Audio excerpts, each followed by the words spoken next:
Ahmedabad municipal કોર્પોરેશને catch the rain અને સુજલામ સુફલામ જળ અભિયાન હેઠળ શહેરના 41 તળાવોને પરસ્પર જોડીને વરસાદી જળસંચયનું એક વિશિષ્ટ નેટવર્ક તૈયાર કર્યું છે.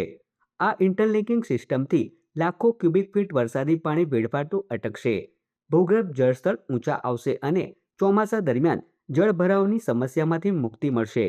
અમદાવાદમાં વરસાદી પાણીના મહત્તમ સંગ્રહ માટે 41 તળાવોને પાઇપલાઇન મારફતે એકબીજા સાથે જોડવામાં આવ્યા છે.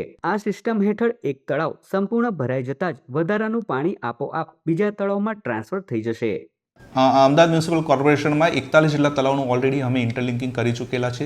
બાકીના 32 તળાવોની કામગીરી હાલમાં ચાલુ છે અને 17 તળાવો અમે પ્લાનિંગ કરેલા છે. હવે આ ઇન્ટરલિંકિંગ કરવાથી હવે ઇન્ડિવિજ્યુઅલ તળાવના જ્યારે પાણી ભરાશે ત્યારે એ તળાવનું જળસ્તર ઊંચું આવશે, તેનું પાણી જમીનમાં બી ઉતરશે, એટલે જે જળ સંચયની એક કામગીરી છે તે બી એમાં એચીવ થાય છે. જો કે આ નેટવર્કના કારણે શહેરની જળસંગ્રહ ક્ષમતામાં ધરખમ વધારો થયો છે. આ ઉપરાંત અન્ય 32 તળાવોને જોડવાની કામગીરી અત્યારે પ્રગતિમાં છે અને વધુ 17 તળાવો માટે પણ આયોજન હાથ ધરાયું છે.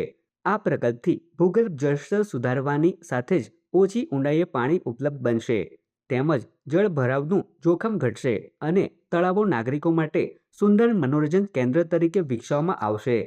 રાજ્યના મુખ્યમંત્રી ભૂપેન્દ્ર પટેલના નેતૃત્વ હેઠળનું આ જળસંચય મોડેલ માત્ર એક એન્જિનિયરિંગ પ્રકલ્પ નથી, પરંતુ ટકાઉ શહેરી વિકાસનું ઉત્તમ ઉદાહરણ બન્યું છે.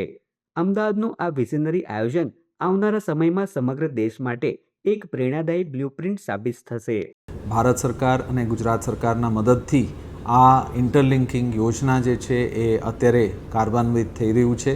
અત્યારે આ પાણીનું સંગ્રહથી જે નીચેનું પાણી છે, જે આપણું ગ્રાઉન્ડ લેવલ એ વધારે રિચાર્જ થાય છે અને ખૂબ નજીકથી આપણને પાણી મળી શકે છે.